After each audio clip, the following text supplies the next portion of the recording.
Welcome to another edition of Books and Writers. Today we have a person who has experienced life as few of us may have. It is these experiences that he has managed to bring forth in the book that he hopes will help many in their quest for their passion, for knowing who they really are and what they should do, and to learn from his experiences. We have with us the author Arun Prabhu-Aradhya. Welcome, Arun. Yeah, hi, how are you? So, just to start off, Yeah, you have a background in IT industry, yeah. and you have been a businessman, an executive and a businessman. And what made the transition from a person who's working Yeah. to becoming an author? Yeah, absolutely. It's a good question. Basically, I am a mechanical engineer by education and done my management. And as every young boy, I was very ambitious and did everything by the rule book and was my gold medalist in my college. Which college is it? This is Chandigarh, ISTC Chandigarh. And then I started on my career. And in the career also I worked very hard, 4 years. I got very good promotions and everything. And then as per the rule books, as the management gurus say that if you have to rise, you have to be an entrepreneur. So I ventured into my entrepreneurship. Okay. A couple of years I also did well in that also. But then what happened was a slight shakeout in the IT industry Yes. and everything, just went boom. And Okay. I lost everything.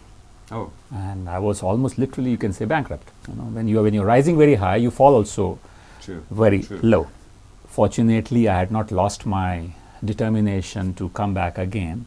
Somehow, after a couple of years, I did that also, came back again, rose again, started my business again, and also did well in the next couple of years. Now, a second reason for my bankruptcy, relationship angle. This time I was more depressed, and then I started introspecting. Where was I wrong? See, if I was doing everything as per the rule books, everything what the books said, that you should excel in your studies, you should do well in your job, and then you should actually start your own. So I did everything. Now where was the misfit, or where was the catch, Yeah. that I lost everything again, and that too twice. And that's when I started reading good books. I started going to seminars, associating with successful people, and then I suddenly realized that the rules of success are not being taught when it should have been taught during our college days. And there is a catch between them. And there are rules for success? Absolutely, there are rules for success. But those rules, unfortunately, are not being taught in our curriculum. The rules are experiences of your life which are not translated into the curriculum. Okay. Fine. So when you actually graduate, when you are a graduate, you are taught the theory of life, but the practical of life, there is a mismatch here. Sure. Rather, not so mismatch, there's a gap. It's not a mismatch, there's a gap. Okay. And that gap I found out after going bankrupt twice. So then I thought that what all I missed, maybe the youngsters of today should not miss. Okay. And everyone, rather I'll not say only youngsters should not miss, but also people who are going through my phase should also know where I was missing. So, what does your book, Yeah. which is your first book, This is the first book, yeah. which is Count Your Chicken Before You Lay Them.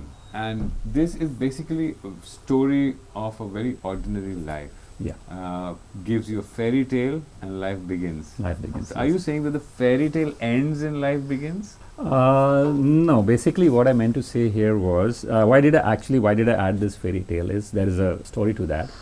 As I said that when I was bankrupt and when I was depressed, so I started reading self-help books. The challenge with self-help books is most of the self-help books are basically dry. They Yeah. are meant to be dry, which means a person will not actually want to read it. It's Okay. like medicine. You don't want to take it, but you have to take it. Okay. And since I was a patient, so I had to take it. So I took it. And as I took it, I started improving on mine. Those values I started imbibing. And when I thought, okay, now this thing has to be transferred to the other person, transferred to my readers, I thought, why should I give it a dry method? Because that is what I missed. And I would actually want my books not to be read by people who are patients. I'm referring to here patients because if there's a challenge, then we are a patient. Absolutely. May not be a health patient. So I thought that maybe why not who are not patients, we are becoming now health conscious also. So why not, Absolutely. the healthy remains healthy. So why not those people who are not facing those challenges, or who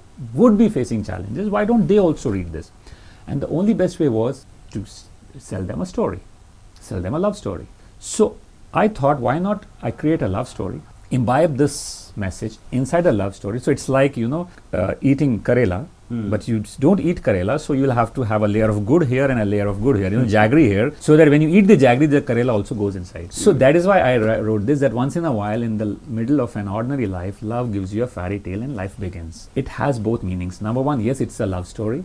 Number two, when you actually find the rules of success, and when you actually find that it is actually easy to be successful, it looks like a fairy tale. You think the fairy tale begins once you crack the rules? Yes, once you've cracked And rules, once you have known the rules, then you say, wow, it was that simple. There's a school of thought which says there's no rules for success. You have to chart your own path, and if you go on the trodden path, there are more chances of mediocrity, if not failure, than of success. What do you say to those people? Absolutely right. First thing, when you say that there are no rules to success, itself is a rule.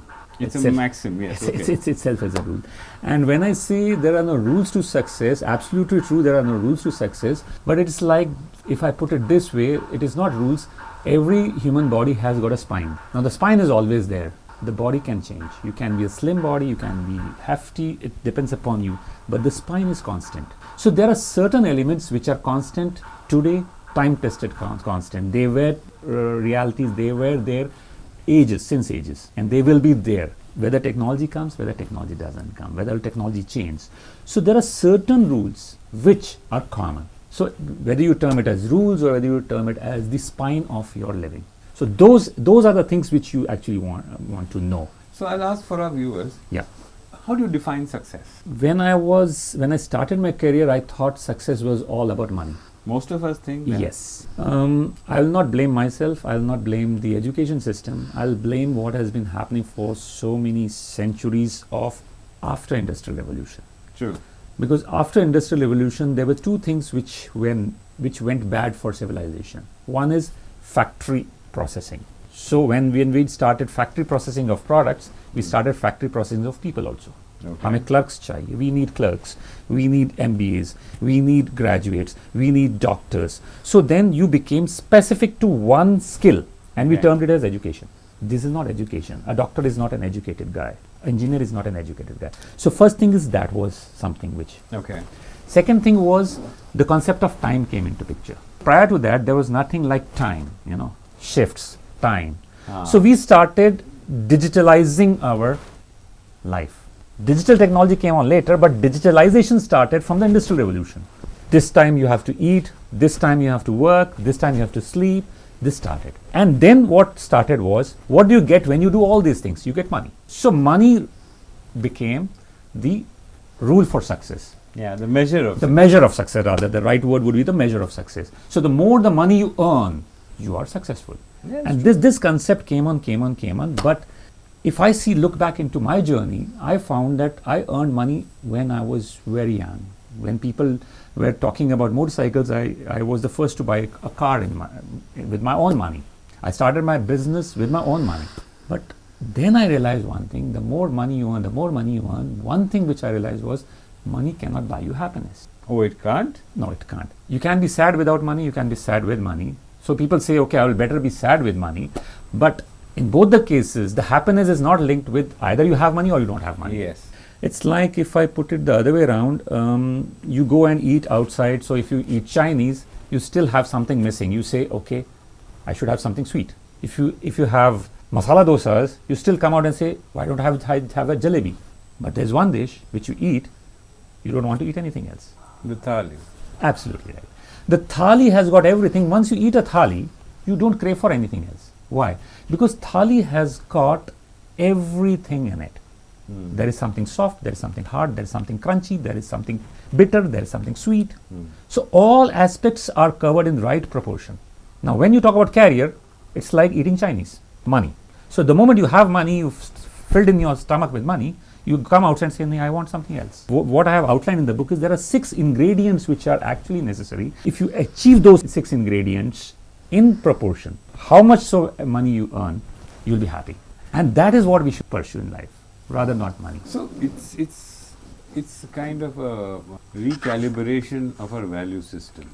I am no one to recalibrate. I am projecting that That's what you're proposing. In the book. yes, proposing. That we yes. should look at that aspect. Yes, look at that aspect. Yes. And if I may ask, when you go to young people who are studying and Yeah. you find that your book has been there, so what has been the response of people? The best compliment which I got is that it changed my life. It did? Yes, there are Somebody said that to so you? many people have written to me. So many people have told me that it has changed my life, and that is the best remuneration which an author can get. It's not the money which counts more, but the thing that if I have touched someone's life, if my book has it has done that thing for him, the feeling which I wanted to transfer, and if it has if it has happened, that's what brings in more satisfaction. What about you? Has it changed your life? 180 degrees. 180 degrees. Yes. Okay. My first book catapulted me into the arena of authors.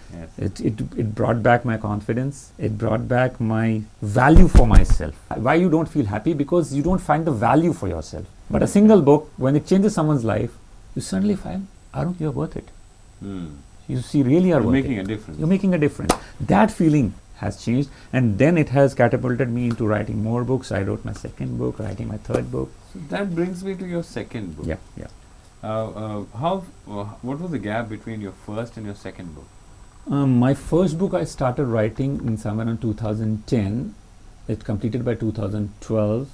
Got published by 2013. I'll say not published. I had to self-publish it because first-time authors, no one promotes. I think it's a good lesson for everybody that the first book probably is a proof of concept.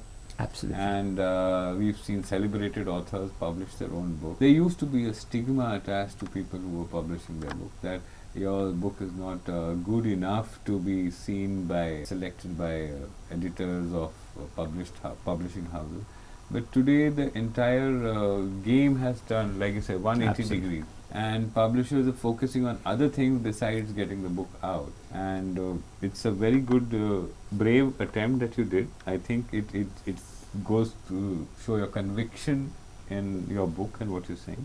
And your second book came out after 2013. After 2013, I was basking under the glory of what happens when your book, though not financial success at that time, but it was well received. I Yes. got very good reviews. People started pouring letters and saying that I liked your book changed. So you tend to bask under the glory for some time. So there was some gap in between, and then suddenly I found out that I did one thing, and why not I do the second thing, rather than become stagnant.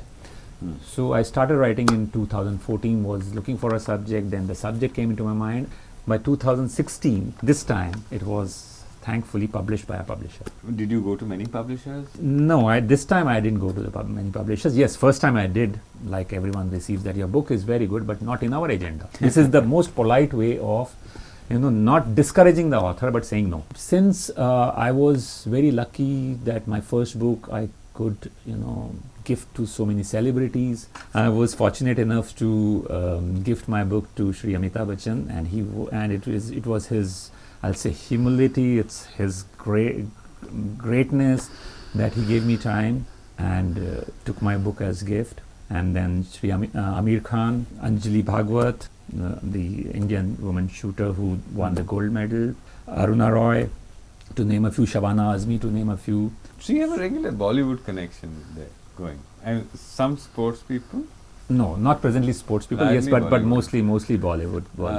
Do people in Bollywood read books? I'm not very sure. There are some people who do read books, so I'm not the right person to comment on that. But yes, somebody in their fraternity will read the book. Yeah.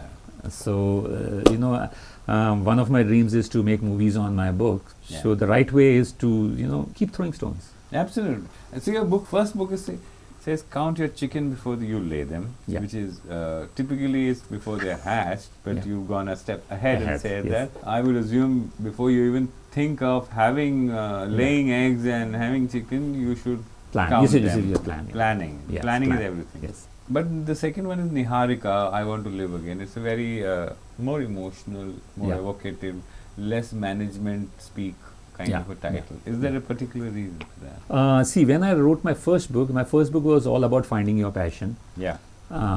which nowadays actually, when I talk to youngsters, when they just come out of college, I say, what do you want to become or what do you want to do? Say, okay, I want to become a manager, I want to become have 6-figure salary, and somebody would be brave enough to say, I want to, retire at 30. And then I have this feeling that I was the same guy and then I find one thing that actually they don't know what their passion is. So they are just throwing stones here and there, and whatever is taught to them, okay, earning 6-figure salary or retiring in 30 or retiring in 40 is the buzzword. So my first book actually gives them the introspection where they are wrong, showing them the way. What I found was the second biggest challenge which is there today after money, after the concept of money, I'll not say money, the concept of money is relationships. And somewhere money and relationships are also interlinked. You have a bad financial challenge, it comes with a bad relationship issues also. Oh, you think they're linked? It does. Whenever you are in a stress, whenever you have financial challenges, it shows its effects on relationships. Okay. Okay? You get stressed out, and your relationships also.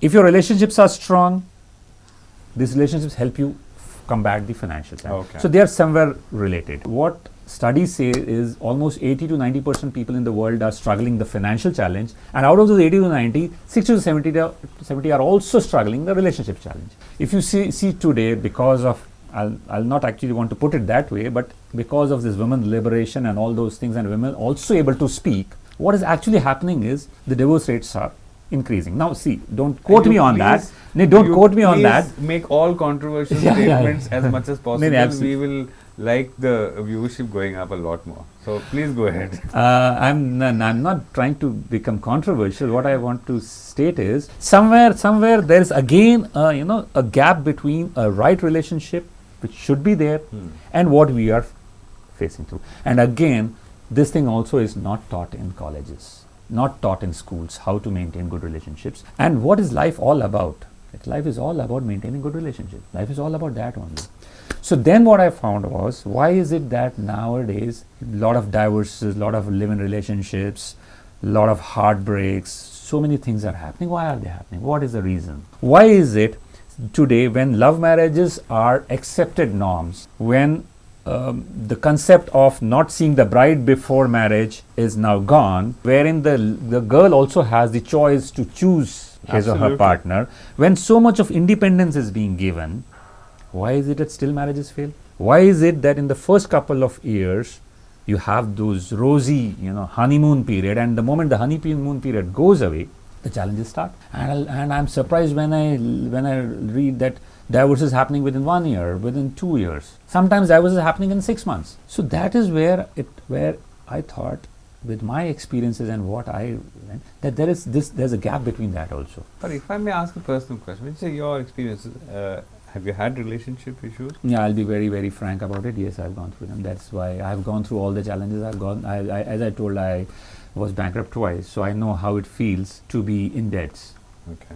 How it feels when you are ambitious and you are, enchained by debts. So I feel, and I have also gone through relationship challenges. Okay. And so I feel that also. Because 80% of people are fighting financial poverty, and the other 60 to 70% of the people are fighting emotional or relationship issues. Absolutely. Is there also a study which correlates the two, that one is because of the other, or they might be separate issues? We just happen to be concurrently fighting two issues. What studies which I have done, and when I have introspected in my life and come to the conclusion that everything is related. See, when I said the rules of success, let me go to a game. We all have played Rubiks Cube. Yeah. Everyone has done that. I have related Rubiks Cube to the rules of success, and that is where everything fits in. Oh, okay. So what happens? See, as a child, when I was given a Rubik's Cube, what I used to do was, and what everyone does, if I may ask, if I give you a Rubik's Cube, what will you do first? I can't go beyond that one level. Absolutely. But what is our main focus? If a Rubik's Cube is given to you, what is your main focus? What is your first aim, first target? You get one color right. Absolutely right. Absolutely right. That is what we teach in our career. See, we have six. We have 6 sides. When you have 6 sides, and let's say each side we give a color and a thing to be achieved, or it can, you relate it to the aspects of your life.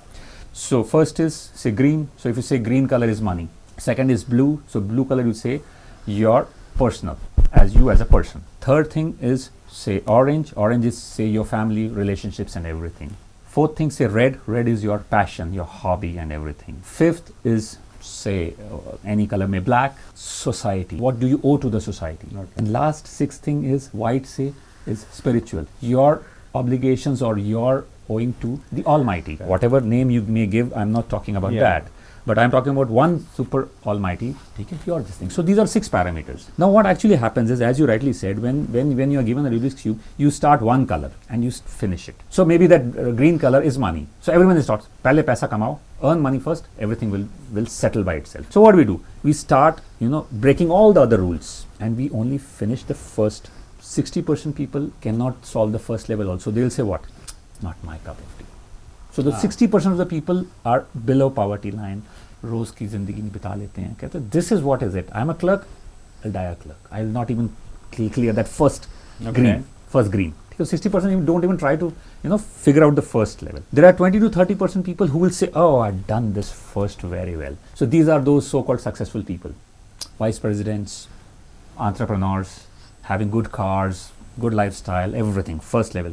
But the moment he does everything, he suddenly found that all the other parameters are disturbed. So then he suddenly finds, he says, my relationship is disturbed. So he says, okay, let me do one thing, let me do something on the relationship front. Let me try to solve the second color, because I have to solve all the 6 colors. So he starts giving more time to the family, he starts doing something, and starts, solving that.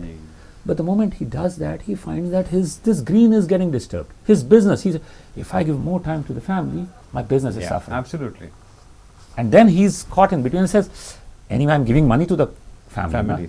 So let me concentrate here. So they go back to it's the green a color. catch-22 situation. Catch-22, yes. Now, I'll not go deep into it. Yeah. If you see, what is the world record of solving the Rubik's Cube? I think it's under 35-40 seconds. It's 15 seconds by a boy who's, I think so, only 15 years. 14 or 15 years. I don't remember his name. He's a Japanese or a Korean. It took him only 15 seconds to solve the cube. Amazing. So which means the rules are simple, we need to know. And what are the rules? The rules number 1 is, while you're solving the first color, the best part of a Rubik's Cube is the center of all 6 sides. Of 6 sides are constant. You don't challenge the axis, which means you form colors with respect to the central. And as I said, you may have different ways of solving the Rubik's Cube, but the center remains there. So, which means the rules, the ethics of earning money should not be spoiled. The ethics of relationship should not be spoiled. See, if you, for example, my passion was drawing, painting. Why did I leave? I should inculcate that also, carry it also. I should give something to the society also. I should also have time for the thing. So when you try to solve one color with that respect, you will find the other color automatically gets solved. So these rules of success are covered in Count Your Chickens. Yes. So what further is Niharika's content about? Niharika's content is all about relationships. What are the rules of relationships? How and where you can, But who is Niharika? Is it a story of Yes, Niharika? it is a story of a single lady who's divorced and she has a daughter who's up for marriage. But because of her parents, broken separation and broken relationships, she has a bad image of marriage. Okay. And all what Niharika is a typical corporate lady, successful lady who has success, who has power, but bad experiences and personal life. In both the cases, there is a mentor, common mentor. Here, Aradhya is the protagonist, and the mentor Sam solves his life. Here, Sam solves Niharika's life, and there the principles of relationships are being discussed. How to bring in the new love in your life. How you can start at any age. And the biggest factor which I have touched in both this thing, that age is just a number. That is also one of the biggest bottlenecks. There is no age to start anything. You can start at any age and still become successful in all sphere of life in the next 5 years. So that is what we have touched here. And it also has a happy ending of how you can do it. So is your publisher happy with the performance of the book? Yes, I'm getting very good reviews on that. Okay. And It's been almost 6 months, 7 almost 6 months. 6 yes, months, yes, yeah. yes, yes. And it's doing well. This book is doing well. And we'll be doing more promotions also of this book.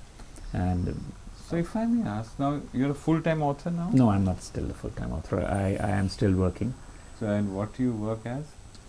Basically, I'm looking after an organization. It's again an IT firm, and different verticals. One of the verticals is, yes, we manufacture tablets and smartphones. It's an IT, Okay. I do, and look after Wonderful. the marketing and everything. So you are managing two aspects. Visibly, you're managing two aspects. Now there are so many aspects you must be managing which we can't see. Absolutely, But absolutely. these are the more public faces. Yeah, And so writing has really got on to you. yeah. Writing is my passion, and it has got on to me because it gives me satisfaction. It gives me my self-worth. So when is your next book coming? August 22nd, 2017. Oh, you have the date down to the day. Yeah.